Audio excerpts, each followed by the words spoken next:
নবীজির একটা ওঁট পছন্দ হয়েছে, তো নবী ওঁটের মালিকের কাছে গিয়ে জিজ্ঞেস করলেন, ভাইয়া এই ওঁটটার দাম কত?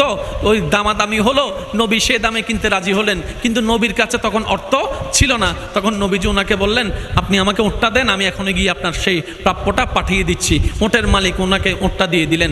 আশেপাশে যারা ওঁটের মালিক ছিল সবাই জিজ্ঞেস করতেছে, এই পাগলা, তুমি কি যাকে ওঁট দিয়েছো তাকে চিনো? বলে যে না। নাম জানো? বলে যে না। পরিচয় জানো? বলে যে না। ঠিকানা জানো? না। তো তুমি যে ওঁটটা দিয়ে দিলা, উনি যদি ওঁটের টাকাটা না ফাটায় তখন তো তুমি লসের মধ্যে চলে যাবা। সে ওঁটের মালিক বলে, এত সুন্দর নুরানি চেহারাওয়ালা কখনো বাটপার হতে পারে না, কখনো চিটার হতে পারে না, কখনো মৃত্যুক হতে পারে না। ওনার চেহারা দেখেই তো আমি ওঁট বিক্রি করার আগে মনটাই বিক্রি করে দিয়েছি, মনটাই বিক্রি করে দিয়েছি, মনটাই বিক্রি করে দিয়েছি। তোমরা যাই বলো, আমার মন বলে উনি আসবেই আসবে, টাকাটা পাঠাবেই পাঠাবে।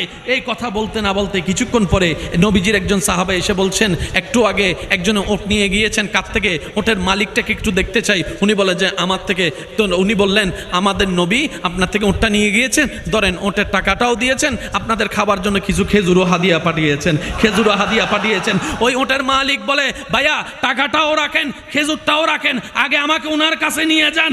আমি ওট বিক্রি করি নাই, আমার দিলটাই বিক্রি করে দিয়েছি। ওনার চেহারা মুবারক দেখে আমার মনটাই পাল্টাই গিয়েছে, আমি কালিমা পড়ে মুসলমান হয়ে যেতে রাজি আছি। সুবহানাল্লাহ।